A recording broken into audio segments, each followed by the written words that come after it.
ओम नमः शिवाय। प्रभु जी, आज की कथा है महाभारत कथा आदि पर्व एपिसोड संख्या 15। अभी तक आपने सुना राजा ययाति एवं देवयानी की कथा। अब कथा आगे। आज की कथा होगी राजा शांतनु एवं गंगा जी का विवाह। तो आइए बिना देर किए हुए यात्रा को शुरू करते हैं। स्वागत है एक बार पुनः आप सभी का आपके अपने चैनल शिवा यात्रा दर्शन में। भैसम जी कहते हैं, जन्मेजय, इक्ष्वाकु वंश में महाभीष नाम के एक राजा थे। वे बड़े सत्यनिष्ठ एवं सच्चे वीर थे। उन्होंने बड़े बड़े अश्वमेध और राजस्व यज्ञ करके स्वर्ग प्राप्त कर लिया। एक दिन बहुत से देवता और राजर्षि, जिनमें महाभीष भी थे, ब्रह्मा जी की सेवा में उपस्थित थे। उसी समय श्री गंगा जी भी वहां आई। वायु ने उनके श्वेत वस्त्र को शरीर पर से कुछ खिसका दिया। तब वहां उपस्थित सभी लोगों ने अपने आंखें नीचे कर ली, परंतु राजर्षि महाभीष उन्हें निशंक देखते रहे। तब ब्रह्मा जी ने कहा, महाभीष, अब तुम मृत्यु लोक में जाओ। जिस गंगा को तुम देखते रहे हो वह तुम्हारा अप्रिय करेगी, और तुम जब उस पर क्रोध करोगे तब उस शाप से मुक्त हो जाओगे। महाभीष ने ब्रह्मा जी की आज्ञा शिरोधार्य कर यह निश्चय किया कि मैं पूर्ववंशी राजा प्रतीप का पुत्र बनूं। और गंगा जी जब वहां से लौटी तब रास्ते में वसुओं से उनकी भेंट हुई। वे भी वशिष्ठ के हिसाब से श्रीहीन हो रहे थे। गंगा जी ने उनसे बातचीत करने के बाद यह स्वीकार कर लिया कि मैं तुम लोगों को अपने गर्भ में धारण करूंगी और तत्काल मनुष्य योनि से मुक्त कर दूंगी। उन 8 वसुओं ने भी अपने अपने अष्टमान से एक पुत्र मृत्यु लोक में छोड़ देने की प्रतिज्ञा की और यह भी कह दिया कि वह अपुत्र रहेगा। इधर पूर्ववंश के राजा प्रतीप अपनी पत्नी के साथ गंगा द्वार पर तपस्या कर रहे थे। एक दिन भगवती गंगा मनोहर मूर्ति धारण करके उनके पास आई। बातचीत होने के बाद वह निश्चय हुआ कि वे राजा प्रतीप के भावी पुत्र की पत्नी बनेंगी। गंगा जी ने प्रतीप की बात स्वीकार कर ली और राजा प्रतीप ने अपने पत्नी के सहित पुत्र प्राप्ति के लिए बड़ी तपस्या की। फिर वृद्धावस्था में उनके यहाँ महाभीष ने पुत्र रूप में जन्म लिया। उस समय राजा प्रतीप का वंश शांत हो रहा था। ऐसी अवस्था में संतान होने के कारण उसका नाम शांतनु पड़ा। जब शांतनु जवान हुए तब पिता ने उनसे कहा कि तुम्हारे पास एक दिव्य स्त्री पुत्र की अभिलाषा से आवेगी, तुम उनकी कोई जांच पड़ताल मत करना। वह जो कुछ करे उनसे कुछ मत कहना। ऐसा कहकर उन्होंने अपने पुत्र शांतनु को राजगद्दी पर बैठाया और स्वयं वन में चले गए। एक बार राजर्षि शांतनु शिकार खेलते खेलते गंगा तट पर जा पहुंचे। उन्होंने वहां एक परम सुंदरी स्त्री देखी। वह दूसरी लक्ष्मी के समान जान पड़ती थी। उनकी रूप संपत्ति को देखकर शांतनु विस्मित हो गए। सारे शरीर में रोमांच हो गया। इस प्रकार देखने लगे मानो नेत्रों से पी जाएंगे। उस दिव्य स्त्री के मन में भी उनके प्रति प्रेम उमड़ आया। शांतनु ने उसका परिचय पूछा। तब देवी ने कहा, राजन, मुझे आपकी रानी होना स्वीकार है। शर्त यह है कि मैं अच्छा बुरा जो कुछ करूं आप मुझे रोकिएगा नहीं। अगर आप किसी दिन रोकेंगे तो मैं उसी दिन आपको छोड़कर चली जाऊंगी। राजा ने सब बातें स्वीकार कर ली। गंगा जी को बड़ी प्रसन्नता हुई। राजा ने भी कुछ पूछताछ नहीं किया। राजर्षि शांतनु गंगा जी के शील, सदाचार, रूप, सौंदर्य, उदारता आदि सद्गुण और सेवा से बहुत ही आनंदित हुए। ऐसे ही बहुत समय बीत गया।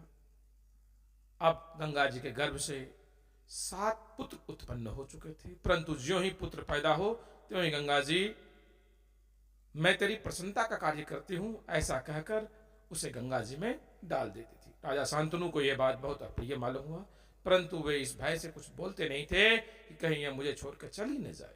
7 पुत्रों की यह गति हुई।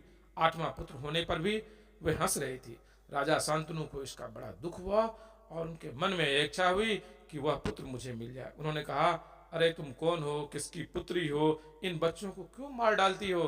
अरे पुत्रग्नि, यह तो महान पाप है। गंगा देवी ने कहा, लो, मैं तुम्हारे इस लाडले को नहीं मारती। अब शर्त के अनुसार मेरा यहां रहना नहीं हो सकता। देखो, मैं जहू की कन्या गंगा हूं। बड़े बड़े महर्षि मेरा सेवन करते हैं, देवताओं की कार्य सिद्धि के लिए ही मैं तुम्हारे पास इतने दिनों तक रही। मेरा ये 8वां पुत्र अष्टवसु है। वशिष्ठ के श्राप से इन्हें मनुष्य योनि में जन्म लेना पड़ा था। उन्हें मृत्यु लोक में तुम्हारे जैसे पिता और मेरी जैसी मां नहीं मिल सकती थी, अतः उनके पिता होने के कारण तुम्हें भी अक्षय लोक प्राप्त होगा। मैंने उन्हें इसी से ऐसा किया। अब वे शाप से मुक्त हो गए हैं। मैं जा रही हूं। यह पुत्र वसुओं का अष्टमांश है, इसकी तुम रक्षा करो। शांतनु ने कहा, वशिष्ठ ऋषि कौन थे? उन्होंने वसुओं की शाप क्यों दिया? जरा ये विस्तार से मुझे बताओ। गंगा देवी ने कहा, विश्वविख्यात वशिष्ठ मुनि वरुण के पुत्र हैं। मेरु पर्वत के पास ही उनका बहुत बड़ा पवित्र एवं सुंदर आश्रम है। वे वहीं तपस्या कर रहे थे। कामधेनु की पुत्री नंदिनी उन्हें यज्ञ का हविष देने के लिए वहीं रहती है। एक बार पृथु आदि वसु अपने पत्नियों के साथ उस वन में गए एवं नंदिनी को देखकर उन्हें मन में लालच आ गया और उसे चोरी कर ले गए। जब वशिष्ठ मुनि वापस अपने आश्रम को आए तो नंदिनी को ना देखकर अपनी दिव्य दृष्टि से पता किया, और जैसे ही उन्हें पता चला उन्होंने उन वसुओं को श्राप दे दिया कि तुम सभी को मनुष्य योनि में जन्म लेना पड़ेगा। इसी प्रकार उन 7 वसुओं को 1-1 साल की श्राप मिली, और ये 8वां जो धौ है, जो नंदिनी को खुद पकड़कर ले गया था, उसको कुछ ज्यादा समय तक मृत्यु लोक में रहना पड़ेगा। वशिष्ठ जी की बात सुनकर सबके सब पास आए और उन्होंने प्रार्थना की कि हमें जन्म लेते ही अपने जन्म में फेंक देना। मैंने स्वीकार किया और ऐसा ही किया, परंतु यह गौ नामक वसु यह काफी समय तक मृत्यु लोक में रहेगा। और ऐसा कहकर उसे लेकर गंगा जी अंतर ध्यान हो गई, और उन्होंने कहा कि जब यह बालक थोड़ा बड़ा हो जाएगा, ज्ञान प्राप्त कर लेगा, जब मैं इसे आपको वापस कर दूंगा। वैशंपायन जी कहते हैं, जन्मेजय राजा शांतनु बड़े मेधावी, धर्मात्मा और सत्यनिष्ठ थे। बड़े बड़े देवर्षि और राजर्षि उनका सम्मान करते थे। प्रजाहित के लिए उन्होंने धर्म और अनुशासन बहुत ही तरीके से संभाला। उनके राज्य में हिरण, शुकर, पशु, पक्षी सभी लोग प्रसन्न रहते थे। इस प्रकार 36 वर्ष तक पूर्ण ब्रह्मचर्य का निर्वाह करते हुए राजा ने वनवासी जैसा जीवन व्यतीत किया। एक दिन राजा शांतनु गंगा जी के तट पर विचर रहे थे। उन्होंने देखा कि गंगा जी में बहुत थोड़ा जल रह गया है। वे बड़े ही विस्मय और चिंतित हुए। तभी राजर्षि शांतनु ने देखा एक दिव्य राजकुमार अपनी धनुष का अभ्यास कर रहा है। गंगा जी ने कहा, महाराज यह आपका 8वां पुत्र है जो मुझसे पैदा हुआ था। आप इसे स्वीकार कीजिए और अपने राजधानी में ले जाइए। इसने वशिष्ठ ऋषि से सांगोपांग वेदों का अध्ययन कर लिया है।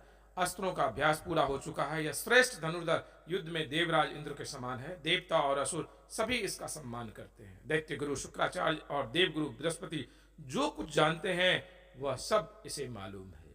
स्वयं भगवान परशुराम को जिन शास्त्रों का ज्ञान है उन्हें भी यह जानता है। अपने पुत्र को राजधानी में लाकर बहुत सुखी हुए और शीघ्र ही उसे युवराज पद पर अभिषिक्त कर दिया। राजर्षि शांतनु देवव्रत के शील सदाचार से तो प्रसन्न थे ही, बल्कि उनके सदाचार और शील से पूरा देश प्रसन्न हो गया। इस प्रकार बड़े ही आनंद से दिन बीतने लगे, और कैसे 4 वर्ष बीत गया किसी को पता भी नहीं चला। प्रभु जी आज की कथा यही विश्राम देते हैं। आगे की कथा पुनः आगे। आप कथा में आनंद कर रहे हो तो प्लीज शिवा यात्रा दर्शन को लाइक, शेयर, सब्सक्राइब अवश्य कीजिएगा। मिलते हैं अगली वीडियो में, तब तक के लिए ओम नमः शिवाय।